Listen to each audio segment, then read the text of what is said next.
మనమే ఒక step forward చేసి రిపోర్ట్స్ని ఏడాది పాలన తర్వాత మీరే కదా 134 గన్ షాట్గా వస్తాయని చెప్పింది, ఏమాత్రం నెంబర్ కూడా తప్పు కాకుండా.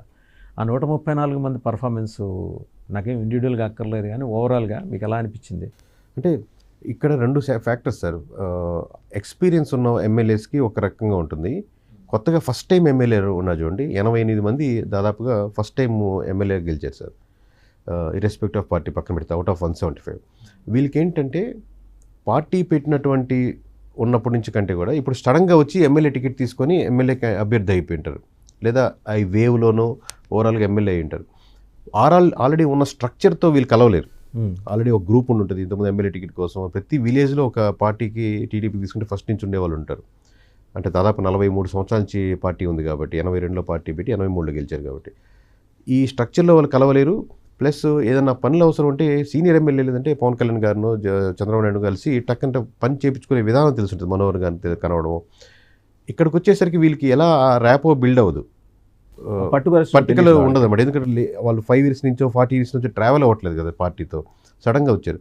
ప్లస్ విలేజ్లో కూడా వీళ్ళ యొక్క ఉండే సర్కిల్ వేరేగా ఉంటుంది, వీళ్ళు కూటమి కానీ వీళ్ళ సర్కిల్ వేరేగా ఉంటుంది, పాత సర్కిల్ వేరేగా ఉంటుంది. ఇక్కడ గ్యాప్ ఎక్కువ ఫిలప్ అవుతుంటుంది. ఇది పాజిటివ్ సైడ్. కరప్షన్ సైడ్ కూడా ఎక్స్పీరియన్స్ ఉన్న వాళ్ళకి ఎక్కడ సెటిల్మెంట్ చేయాలి, ఎలా సెటిల్మెంట్ చేయాలి, మన పేరు ఎలా రాకుండా సుబ్బారావును అప్పారావును ఎలా ముందు పెట్టి మన పేరే రాకుండా ఎలా చేయాలి, చేతికి మట్టి అంటుకుంటూ చేసే ఉంటారు.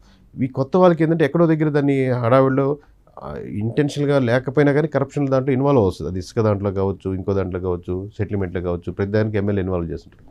బ్యాడ్ నేమ్ అనేది టక్కటక్కడ ఇప్పుడున్న సోషల్ మీడియాలో 5 years బ్యాక్కి ఇప్పటికి చాలా చేంజెస్ కదా సార్. ఇప్పుడు వ్యాస్ట్ చేంజెస్ కాబట్టి మీరు పొద్దున్న చేసిన సెటిల్మెంట్ 4 రూమ్లో నలుగురితో కూర్చొని సెటిల్మెంట్ సాయంత్రం కల్లా విలేజ్లో అంతా పాకుతుంది, ఎంత తీసుకున్నారంటే ఎంత వచ్చిందంటే అనేది విత్ వీడియో ఎవిడెన్స్ లేకపోయినా డిస్కషన్లో తెలిసిపోతుంది. సో దాన్ని వీళ్ళు హ్యాండిల్ చేసే విధానంలో ఎక్కడో బాగా డ్యామేజ్ అవుతున్నారు. అలాంటి వాళ్ళు ఎంతమంది ఉన్నారండి? దాదాపు 40-44 మెంబర్స్ ఉన్నారు సార్ ఓవరాల్గా. ఆ హ్యూజ్ డ్యామేజ్ ఫస్ట్ టైమర్సా, సీనియర్స్ కూడా ఉన్నారు ఇందులో? నేను చెప్పే first timers, only first timers out of 88. Out of 88లో 44 మెంబర్స్ దాకా ఉన్నారు. ఒక 90 మీరు చెప్పిన 19 మంది మటుకు ఇప్పటికిప్పుడు ఎలక్షన్ జరిగితే మటుకు అది చాలా గెలవడం ఇంపాసిబుల్ కేసు. ఎందుకంటే వాళ్ళకున్న ఓట్ బ్యాంకింగ్లో more than 30% vote banking damage అయిపోయింది. అంటే వాళ్ళకి పడ్డ ఇర్రిపేరబుల్ డ్యామేజ్ అంటారా? ఇర్రిపేరబుల్ అంటే ఇంకా 1 year కదా సార్. ఇప్పుడు they are going to lose the ground అంటే ఇర్రిపేరబుల్. ఇప్పుడు ఎలక్షన్స్ అయితే irreparable. But if it 2 years ఉందంటే డ్యామేజ్ చేసుకోవచ్చు. అవైలబిలిటీ లేరనుకోండి ఇప్పుడు దాకా, ఈ 2 years మీరు అవైలబిలిటీ. సరే, సాధారణ ప్రజల పరిభాషలో పారాచూట్ ఎమ్మెల్యేలు అని కొందరు అంటుంటారు. అంటే USA నుంచి, కెనడా నుంచి, ఆస్ట్రేలియా నుంచి సడన్గా దిగేసి గెలిచిన వాళ్ళు. ఆ పారాచూట్స్కి ఏమన్నా ఇబ్బంది ఉందా?